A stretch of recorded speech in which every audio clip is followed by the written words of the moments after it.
What is going on, everybody?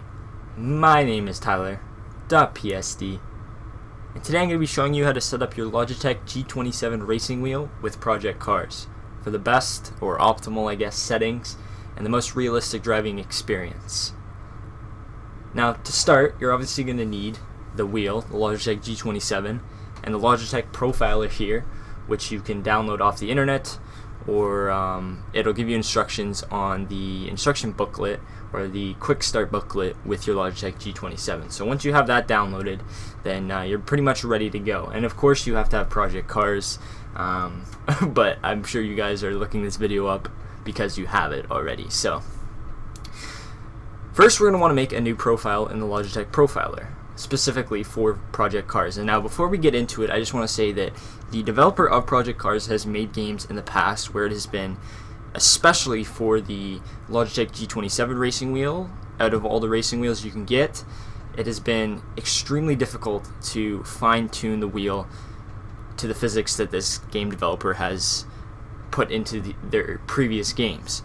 Now this is not the case at all with Project Cars. Project Cars is actually relatively easy to set up with the Logitech G27 racing wheel. So there isn't much that you're going to have to do, but basically I'm going to be going through my settings and showing you my tweaks that I've done to what I think is the most, to get what I think is the most optimal driving experience. So now, if you haven't done it already, you can set up a new profile for Project Cars through the Logitech profiler by clicking on Profile up here in the top left, New Profile, and then you can name it whatever you want. So let's say you wanted to name it Project Cars or whatever.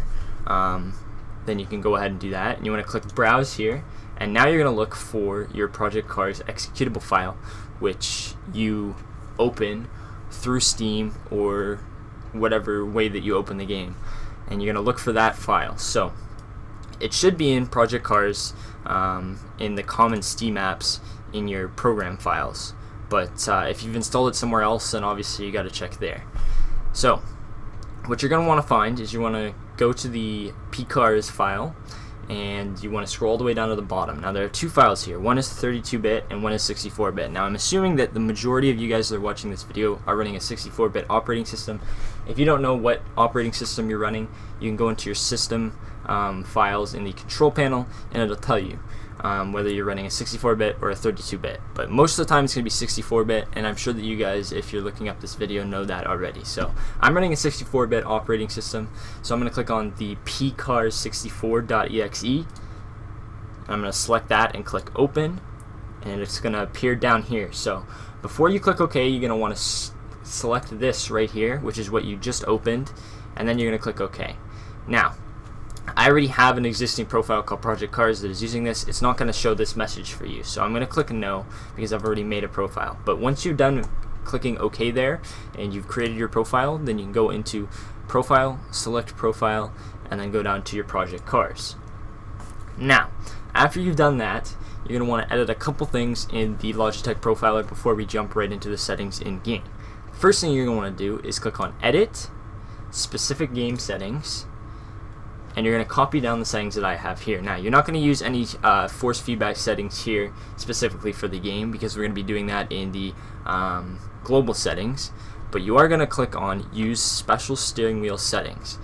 So you're going to click on this because I find that the game is really hard to manipulate when you're using a full 900-degree rotation. Now, what I mean by that is the Logitech comes with the capability of doing 1.5 or 1 3/4 turns technically for each direction. Now I've changed it to 540 degrees, which basically gives you 1 1/4 instead of 1 3/4, and I find that this works out a little bit more because Project Cars, the only fault that it has with the Logitech G27 is that even if you do not set any dead zone in the steering column, there's still a little bit of dead zone if you set it to the full 900-degree rotation. So I've got it down to 540, and I find that that's the best, and that's the sweet spot for this game without it feeling super wonky. I find that this makes it more realistic, and it's easier to obviously drive the car when you're in game. So 540, if you guys really want to, you can obviously change this. It's obviously just my opinion, and you may have your own opinion, but I would play around with that as well. Now, this is where it basically the global settings come into play. So now you're going to click on options, you're going to click on global device settings, and you basically want to copy down all the settings that I have here in this panel. So overall effect strength is 110 because I found that was the sweet spot on force feedback settings. Spring effects and damper effects are down to 95, and then of course again degrees of rotation is 540.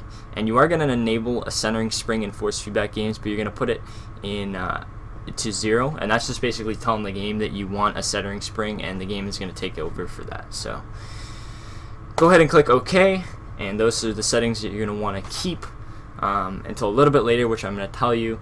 But for now, those are basically the global settings throughout Project Cars. Now, once you open up Project Cars, there are a couple things that you have to do. So let's go ahead and launch Project Cars here and get into the controls in the game. So once you've launched the game, you're obviously going to get this screen here, and you're going to want to click up here on the top, go into your options and help, and then click on controls. Now, up here it should say mouse and keyboard or something, or it might actually automatically detect your G27.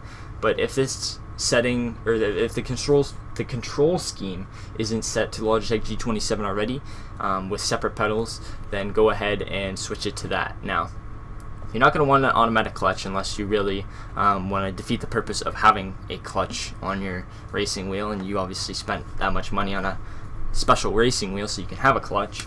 Your gearing is going to be manual. Your inverted gearing is going to be no.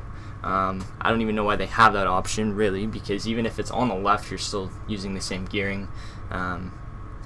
But anyways, so that's going to be a no. And then you're going to go over to the configuration tab up here, and you're going to copy down all of these settings that I have here. So as you can see, there you go. Put all this shit in, and you're basically set to go from there. So obviously if you want to change your assignments, then you can go ahead and do that. This is what I use if you want to use it. There isn't much that I've changed so far. I find that most of these settings for the wheel are pretty much prime in my opinion, so the developers definitely did a good job with the control scheme of the Logitech G27. So there you go. Copy those settings down, copy what I did earlier, and you're basically ready to drive. So this profile basically is used for every car in the game minus the Formula series. Now, if you're going to be driving a Formula 1 car, then you want to go back into your Logitech profiler because Formula 1 cars have even less than 540 degree rotation. So back in the Logitech profiler, I'm going to stop rambling.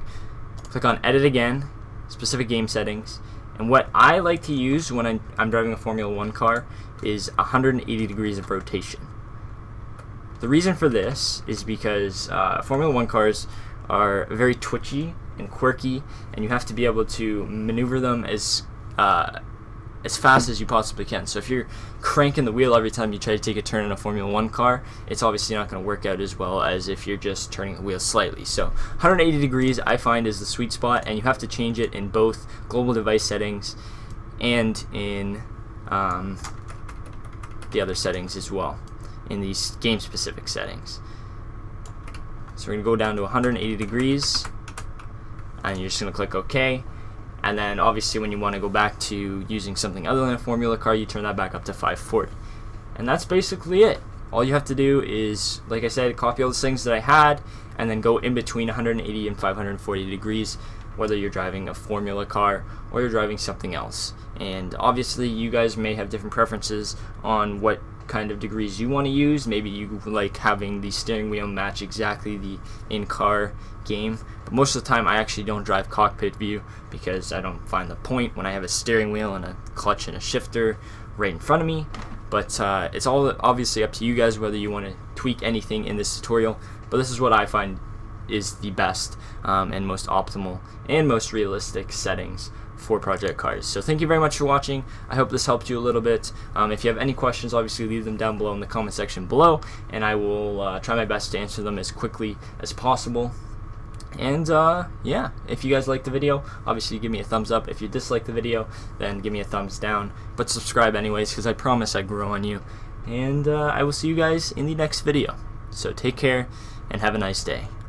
Bye-bye.